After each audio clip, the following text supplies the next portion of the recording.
दिल तोड़ के चल गए लोग और पीछे छोड़ गए लोग। डीजे अमित गुप्ता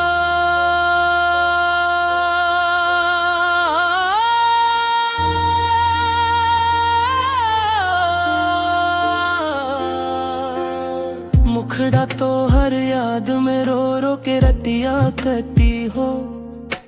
आँखिया से आंसू जैसे बरसाती हो। जेकरा खातिर सब कुछ छोड़ी दी हल रे, ओही दिल तोड़ के दूसरा के बैल हो।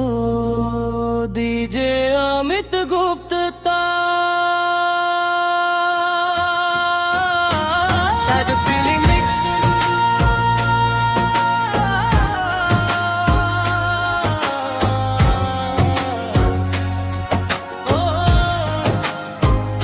Sad feeling mix.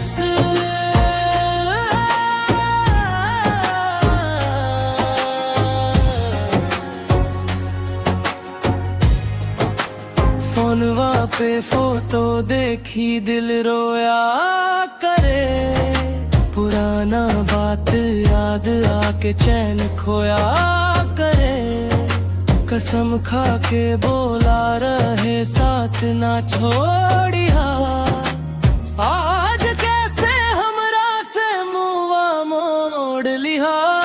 दिलवा टूट गैल हो जानू तो हारे प्यार में। जियाब कैसे अब इस संसार में। राती भर जगी और नाम तो हार ली। आज भी पागल बनी तो है इंतजार में। डीजे अमित गुप्ता हमका सच्चा प्यार तुझसे रहे। तू बेवफाई की नया कहानी लिख दे ले। चांद भी उदास बा तारा भी रोया। तोहरा बिना लगेला सब कुछ खोया। गली गली हम तो के ढूंढत बनी। याद के आग में रोज जलत बनी। किस्मत भी देखा कैसे खेल खेल गई। हंसते दिल के दुनिया उजग गई। डीजे अमित गुप्ता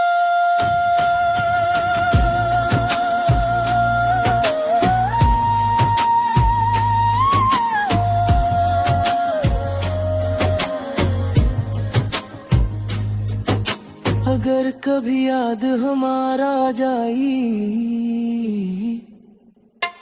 चुपके से आँख तुहारो भर जाई। तब समझ जाएबू सच्चा प्यार का होला।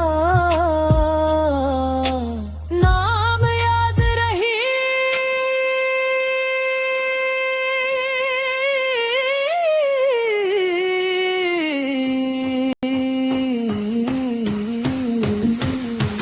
डीजे अमित